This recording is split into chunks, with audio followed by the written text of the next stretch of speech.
Olá, meus queridos, minhas queridas. Mais uma vez estamos aqui gravando um vídeo.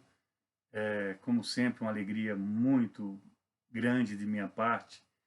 Fico sempre muito feliz com a oportunidade que Deus me dá de eu poder gravar o vídeo e também de vocês, né, as suas vidas, né, que Deus permite que eu possa fazer com que esses vídeos, né, cheguem até vocês e a partir de vocês a seus familiares, pessoas queridas suas que estão ao seu lado, amigos, colegas de trabalho, de escola.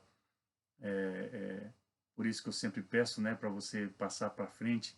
São mensagens que nós trazemos aqui para compartilhar, para crescer, né? Eu e você crescermos juntos, né, com os ensinos que Deus nos dá através da sua Bíblia Sagrada. É muito importante para mim e a minha oração é para que seja também importante para você. No dia que você achar que não precisa, me avise pelo WhatsApp, sem constrangimento. Às vezes a correria, né? Às vezes o dia a dia é difícil, ou qualquer outro motivo, não importa. Eu paro de enviar o vídeo para você. Mas enquanto eu estiver aqui, houver resistência, né? Física, mental e principalmente espiritual, eu quero estar compartilhando com vocês esses vídeos, né? Palavras simples, esclarecedoras, ensinos que Deus nos dá, nos proporciona para que possamos ter uma vida melhor, uma caminhada melhor aqui na Terra, né? Não são poucos os problemas que nos envolvem, né? Então, que a gente possa, né, suprir algumas dessas dificuldades com esses vídeos, né, com essas admoestações, né, como é chamado, com esse compartilhar dessas palavras, é como uma exortação, algo que vem para nos levantar, né, dar uma visão melhor e maior do mundo que nos cerca, né? Uma crítica também quando nós necessitamos ser criticados, porque a crítica é algo muito positivo e às vezes nós precisamos ouvir, né? Como eu ouço de vez em quando críticas a meu respeito, né? A meu caminhar, meu comportamento. Eu sou uma pessoa como qualquer outra. Não pode estar aqui ser um pastor que isso muda. Antes de tudo isso, eu sou um homem, né? Sou muito limitado, sou sujeito a todas as falhas que qualquer um de nós pode ter, mas eu me socorro em Deus, né? Eu corro, eu aprendi a correr, né, para debaixo da mão de Deus, né? Todas as circunstâncias, quando são adversas, eu faço isso, eu me habituei. E sou tão bem acolhido, tão bem recepcionado pelo Pai, que isso só me dá vontade de sempre correr, né, para os seus braços, né? Naturalmente, sem estar sempre em necessidade, né, de correr por isso, né, ou por aquilo que talvez eu faça e que nós podemos fazer e que não agrade totalmente a Deus. O cenário aqui, vocês já devem estar vendo, eu estou no gabinete pastoral aqui da igreja, já desde o mês passado, desde o início de setembro, já voltei aqui a dar meus plantões durante a semana, são terças e quintas normalmente, eu estou aqui durante algumas horas, 6 horas mais ou menos, e aqui, esse aqui é o meu local, tem um quadrinho aqui, ó, que está escrito ali, eu sou aqui vive um pescador, né? Não me tenham por mentiroso, né? É pescador de homens. O texto hoje fala um pouquinho disso daí, essa expressão de pescador, né? Nós aí no Brasil, principalmente, nós quando falamos em pescador, nós já associamos a mentira, né? Porque o pescador em si, ele gosta de exagerar às vezes, de aumentar a história e o tamanho do peixe, né? Mas é o pescador de homens, né? De almas, né?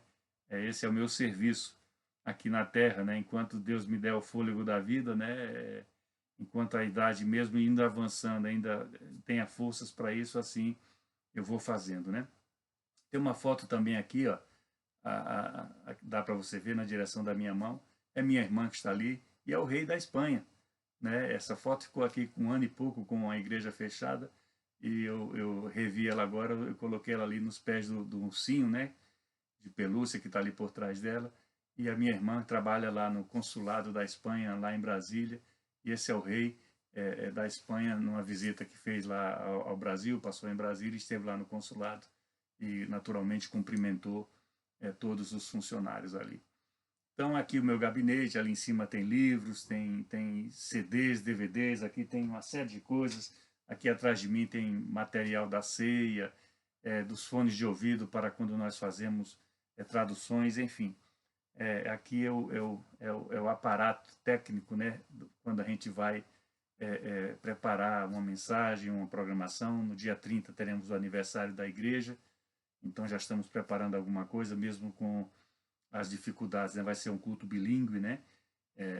Vem os irmãos, alguns irmãos da igreja inglesa, outra igreja irmã nossa aqui, que fica a uns 100 quilômetros daqui, também virá aqui a parte do louvor delas, vai estar conosco, abrilhantando essa celebração. Hoje é dia 12 de outubro, aqui já são 2 e pouco da tarde. Hoje é um dia especial também para mim, que é aniversário da Mariane. Ela está trabalhando, não para, né? A gente não para aqui, não tem feriado, não tem essas coisas como tem tanto aí no Brasil, né? Hoje é um feriado aí no Brasil também, Dia das Crianças. Então, é um dia especial para a minha família também, pelo aniversário da Mariane. Está lá na clínica, está lá atendendo, né? Fazendo o trabalho dela. Eu costumo dizer que nós somos médicos também, né? Eu me auto-intitulo de médico e não sou mentiroso, como diz ali o quadrinho do pescador. É porque ela trata de corpos, né? E eu trato de almas, né? Eu procuro tratar, né? Procuro ajudar em alguma forma.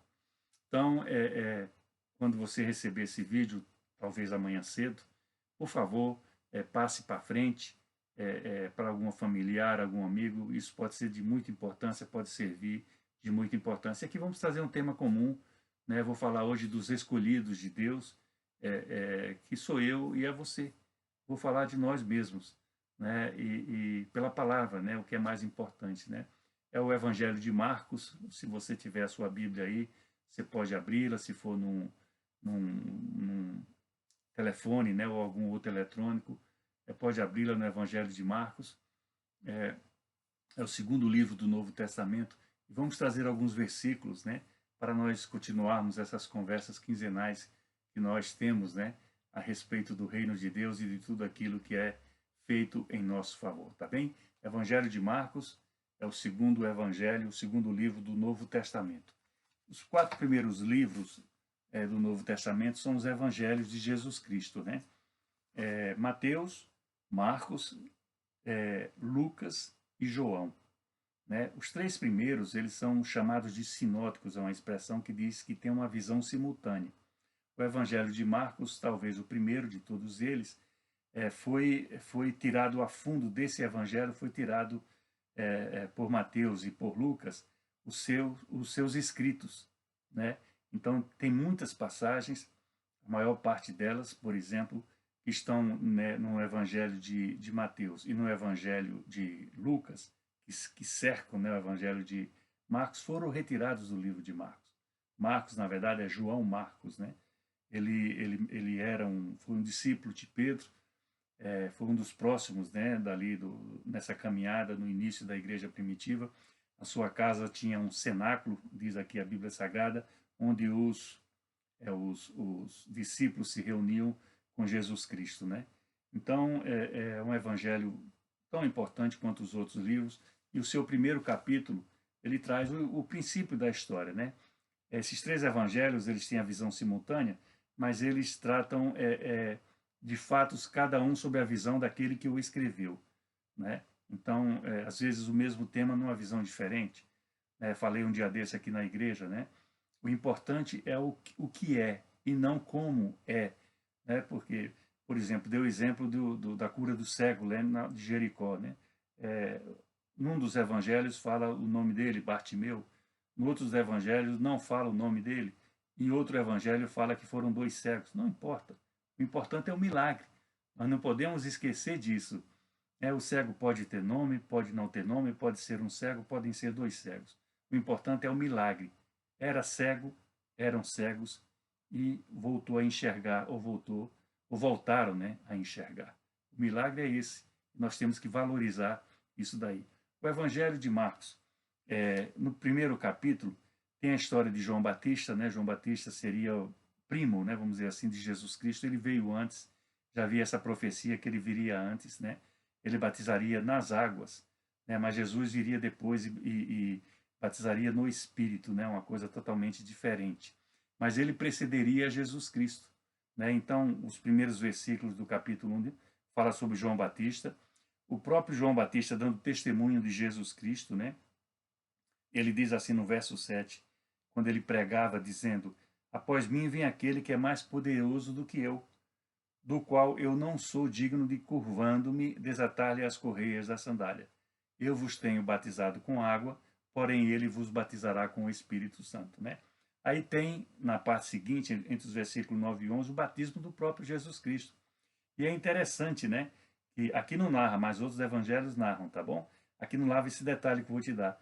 João Batista não queria batizar Jesus, porque não se achava digno. Ele se achava tão pequeno, tão inferior diante de Jesus, diante do Messias. Ele tinha essa revelação e ele anunciou isso, né, no seu ministério. Ele tinha essa revelação, que ele não queria, dizia que não era digno de fazer isso. Jesus o repreende com amor, dizendo: importa fazer-se a justiça. E o que é que significa fazer isso? Né? Eu falo muito, Deus é amor e Deus é justiça. Porque não é diferença, porque esse complemento, né, da justiça com o amor. Porque Deus é amor, isso é incontestável. Né? Agora, ele é justo também. Deus não pode se agradar das coisas erradas, das coisas condenáveis. Né? Então, às vezes, se pratica a justiça de Deus. E ela, às vezes, dói para as nossas vidas, né? Para as nossas almas, né? Dependendo da área que seja. Né? Então, teve esse detalhe. João não queria nem batizar Jesus, né? Porque achava-se inferior com isso. E Jesus o repreende, né? Com amor, com carinho, dizendo: olha, importa que seja cumprida a justiça, ou seja, e você veio aqui para isso, eu vim aqui para isso, né? Tinha aquela brincadeira no Brasil, né, algum decreto, olha, tudo que o chefe dizer é verdade. Artigo 1º, artigo 2º, revogam-se todas as coisas ao contrário, né? Todas as disposições, ou seja, valia só o primeiro, né? O chefe manda e está acabado. Falou, está falado, né? Mais ou menos isso, né? Mas aqui ele fala isso, que aqui ele não dá esse detalhe, mas no Evangelho de Mateus e talvez no de Lucas, fala um pouco sobre isso aí, que ele resiste um pouco, porque não se achava digno, né? Como ele fala em cima, né? Até de desatar a correia, né, da sua sandália, né? Então ele fala que Jesus é batizado. Depois a tentação de Jesus no deserto, ele passa 40 dias e 40 noites. Tem o relato dos outros evangelhos, né, que ele é tentado por Satanás em 3 oportunidades e tentado por Satanás dentro do próprio escrito da própria Bíblia Sagrada. E enfim, depois entra aqui a partir do verso 14, e é o que nós vamos falar um pouquinho mais hoje sobre a eleição, né? Quem escolhe, por que escolhe, né? No caso, né? Então, em Marcos 1, no verso 14, o meu subtítulo fala: Jesus volta para a Galiléia. Ele ficou muito tempo até começar o ministério dele foi curto, vamos dizer assim, 3 anos, apenas 3 anos e poucos meses, mas ele só começa mesmo o ministério dele já em torno dos 30 anos de idade. Quer dizer, tem aquela história toda do nascimento, da fuga para o Egito, da volta da família, uma série de coisas, né? Aí Jesus volta para a Galiléia, a partir do verso 14 do capítulo 1 de Marcos, e diz assim: depois de João ter sido preso, foi Jesus para a Galiléia pregando o evangelho de Deus, dizendo: o tempo está cumprido e o reino de Deus está próximo. Arrependei-vos e crede no evangelho, né? João Batista também, quando ele batizava na água, né? No verso 4 fala assim: apareceu João Batista no deserto pregando batismo de arrependimento para a remissão dos pecados, né? Quer dizer, João, como ele precedeu Jesus, ele já vinha, né? Batizando, já vinha pregando o batismo do arrependimento, né? Mas aqui a palavra de Deus já fala, Jesus dizendo: o tempo está cumprido, ou seja, ele é preso, no verso 14 é relatado isso, meses depois ele é morto, né, no cárcere, mas ele fala: o tempo já está cumprido, ou seja, ele tinha que começar o seu ministério, né? A parte que coube a João, a parte inicial, havia sido cumprido já na prisão dele, de João. Então ele fala: e o reino de Deus já está próximo, né? Então ele começaria como homem aqui na terra, né? Deus que era, porque é da parte da Trindade, Deus Pai, Deus Filho e Deus Espírito Santo. Ele já começa a sua caminhada aqui, né, como homem, né, Jesus Cristo, né, o Messias, aquele que veio resgatar a vida dos pecadores, né, as nossas vidas. Ele morre em nosso favor. Ele veio fazer isso, ele veio ensinar, ele veio dar exemplo, né? E como foi perseguido, né, como foi desautorizado, como tentaram desmoralizá-lo, como tentaram fazer-lhe tanto mal. a uma pessoa que veio só fazer o bem, né? Que veio só trazer o melhor para as nossas vidas, né? E o plano de Deus é o plano mais perfeito do mundo, né? Nós nunca podemos esquecer disso, né? O mundo foi dividido com a morte de Jesus. Então foi o plano perfeito e ele está disponível para todos. Todos. Imagine qualquer nação, qualquer língua, qualquer cultura, qualquer religião. Imagine, imagine. O plano é para todos eles, todas essas pessoas, né? Todas essas nações, todo o mundo, né, que nós conhecemos hoje, né? Naquele tempo havia uma limitação de conhecimento por várias razões, né? E a principal de tudo era que não havia esse intercâmbio, não havia internet, né? Não havia nada disso online como hoje nós sabemos a coisa que está acontecendo do outro lado do mundo em fração de segundos. Então ele fala isso: arrependei-vos e crede no Evangelho. O Evangelho é isso aqui. São os livros, né? Esses 4 primeiros livros, o Evangelho de Jesus Cristo.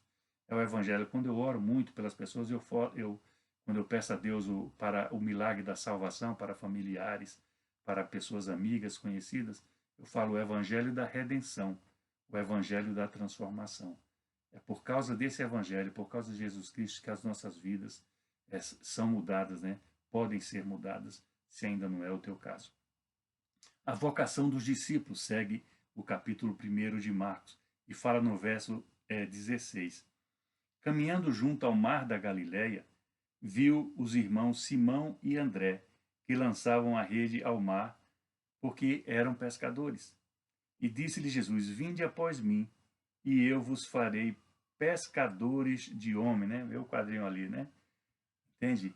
Vinde após mim, ou seja, sigam-me, né? Eram pescadores. Simão aqui é o Pedro, né? Conhecido Pedro, né? Jesus troca o nome dele, né? Pedro, né? Que seria pedra, né? Cefas. Né? Então fica Simão Pedro, ele acrescenta Pedro, né? E ele vai ser conhecido na história bíblica como Pedro. Ele é autor de 2 cartas aqui no Evangelho também, lá no finalzinho, já perto do Apocalipse. Então eram pescadores, pessoas comuns, né? Pessoas que não tinham um preparo intelectual.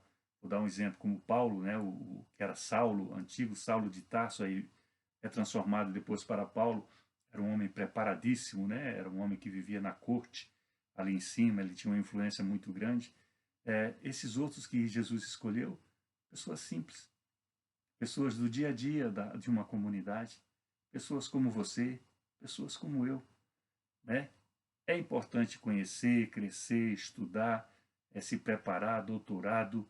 É importante tudo isso, né? Títulos, né? É importante. Mas que isso não faça diferença no teu caráter e na tua personalidade. Porque todos somos iguais diante de Deus. Ele não faz acepção de nenhuma pessoa. E esse exemplo de Jesus Cristo aqui é claríssimo.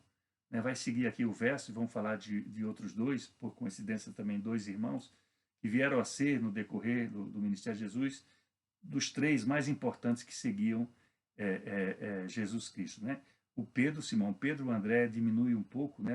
Vamos dizer assim, não aparece tanto como o seu irmão, e os outros 2 irmãos lá na frente, né? Que nós vamos relatar daqui a pouco. Então, Deus escolhe as pessoas mais simples, para lhe confiar as tarefas às vezes mais importantes, né?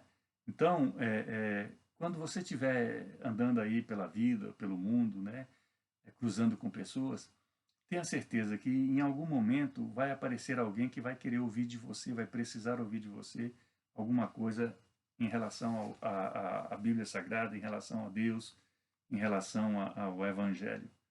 Então Deus coloca essas pessoas, né? Então tem um versículo, né, muito importante que fala assim: Deus não quer os capacitados, né? Não escolhe os capacitados, ele capacita os escolhidos, não é isso? Então veja bem, Deus não escolhe os capacitados, ele capacita os escolhidos. Então não que Pedro, né, Simão Pedro e André não fossem capacitados, eles eram pescadores, deviam ter as suas virtudes como pescadores, né? Entende? E qualquer um outro de nós, com qualquer profissão que nós tenhamos, nós temos as nossas virtudes, né? Nós temos tudo aquilo que nós aprendemos, né?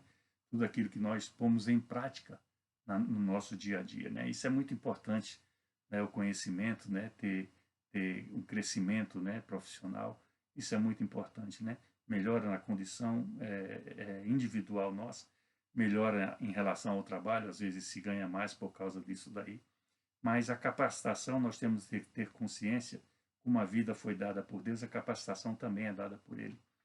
Então não importou ali para Jesus, quando ele escolhe o Pedro, né, Simão Pedro e o seu irmão, o André, não importou para ele se eles eram pescadores ou não sei que outro tipo de profissão poderia ter ali, né?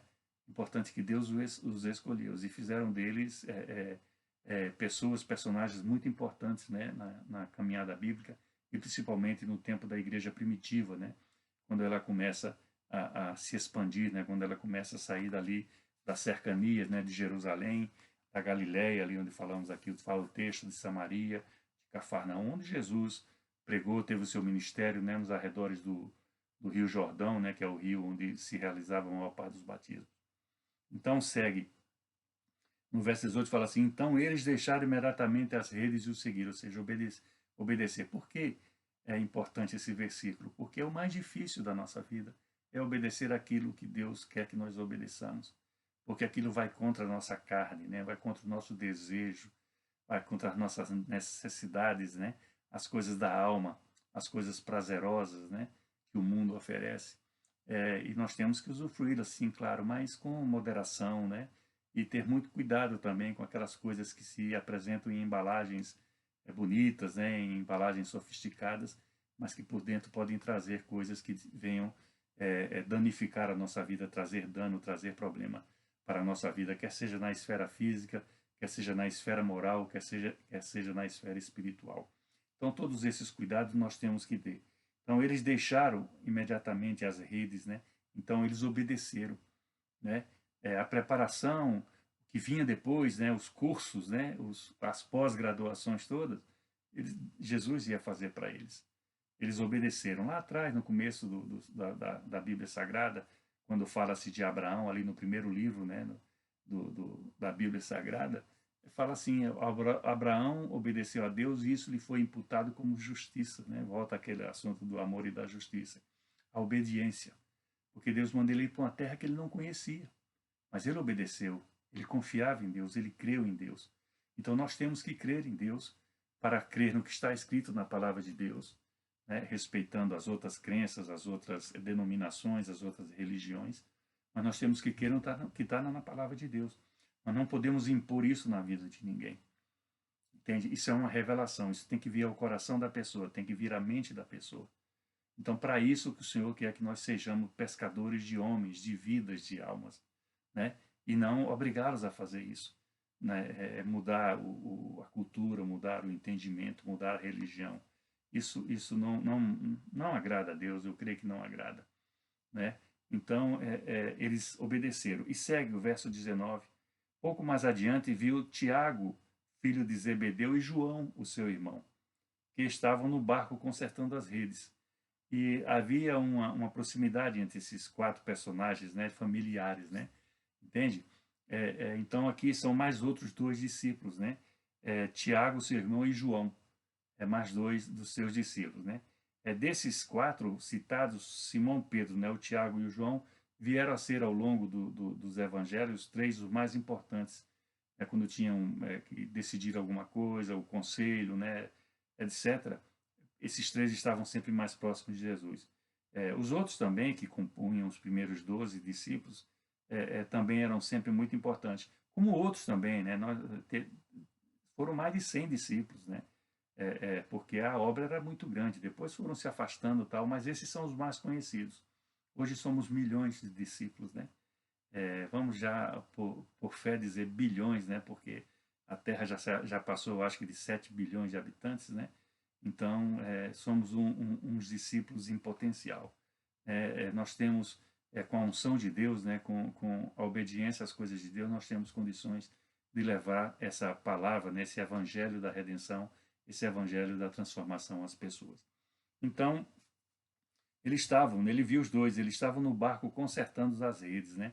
Então estava de folga da pescaria, mas não estavam deixando de trabalhar. Estavam ali arrumando as redes para a próxima viagem ao mar, né? Para lançá-las a próxima vez. E logo chamou-os, o verso 20, né?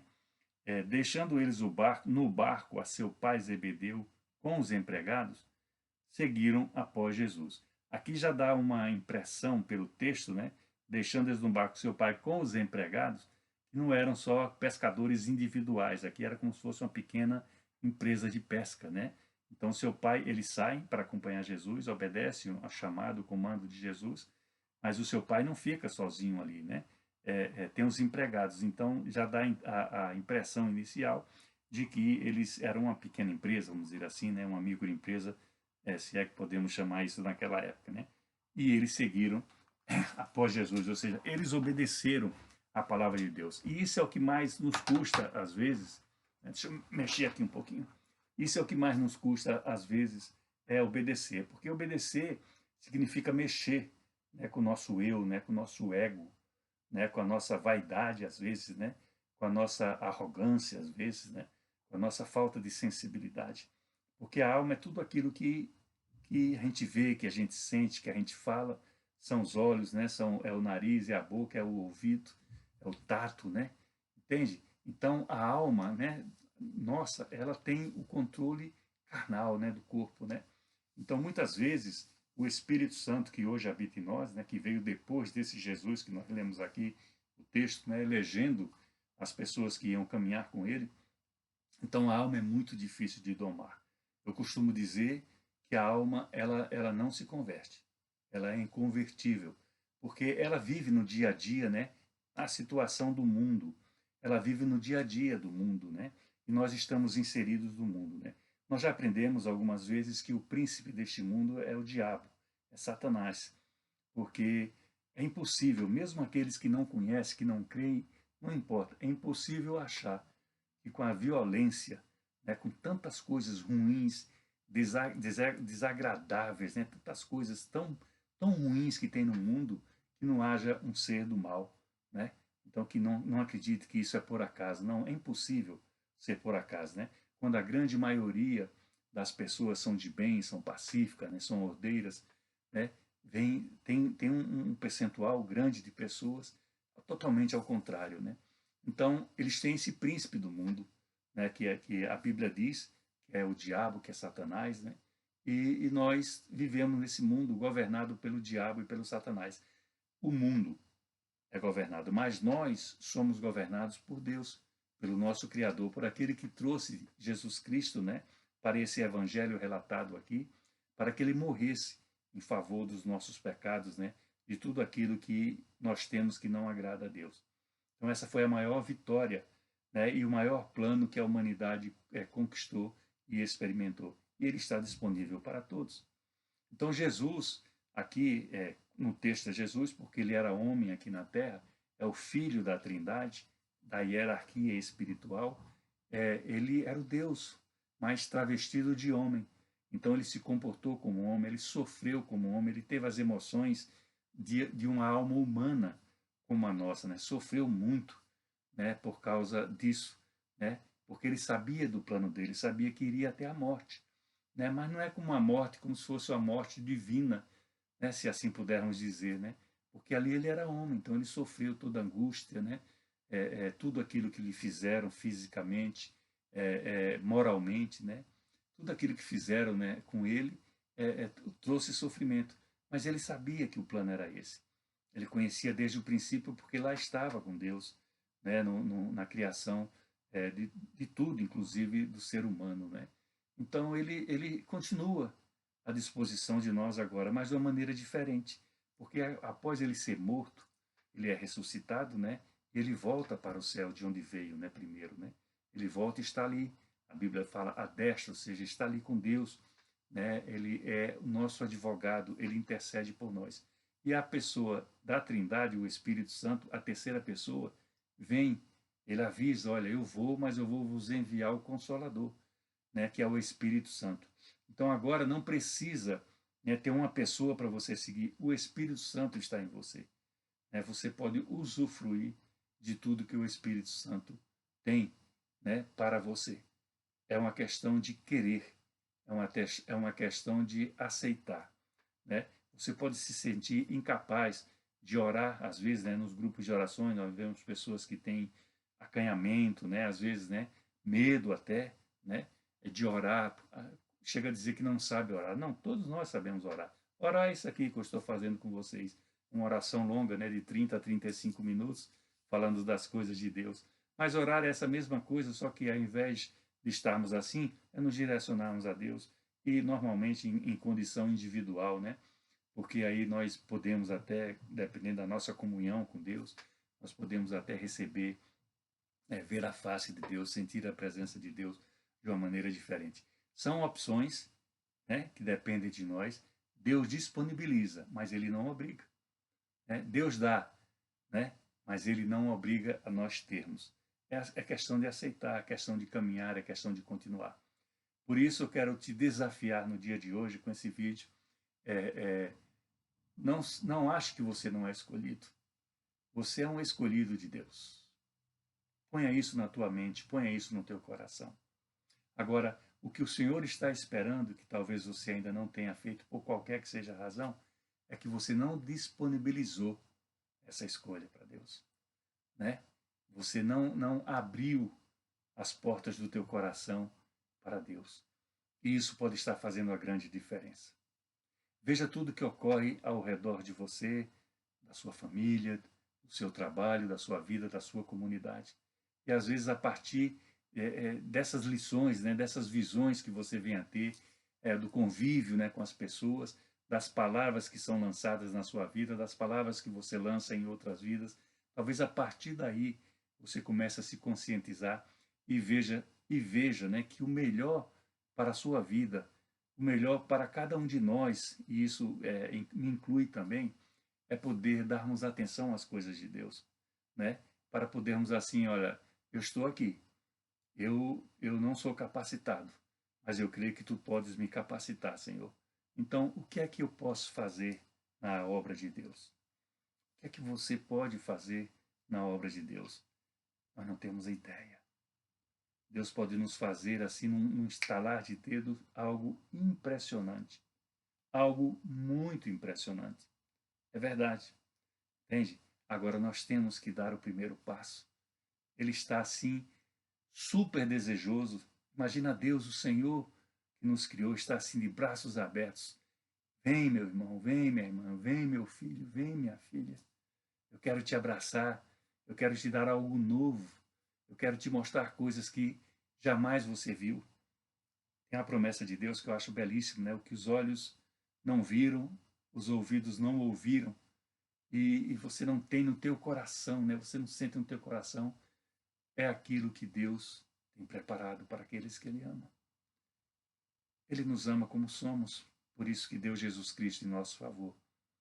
Mas Ele quer nos amar muito mais, quando nós abrirmos o nosso coração para Ele entrar, tirarmos às vezes as rudezas da vida, né? As coisas da alma, a petrificação que às vezes fica, né? Com as coisas do mundo, do dia a dia.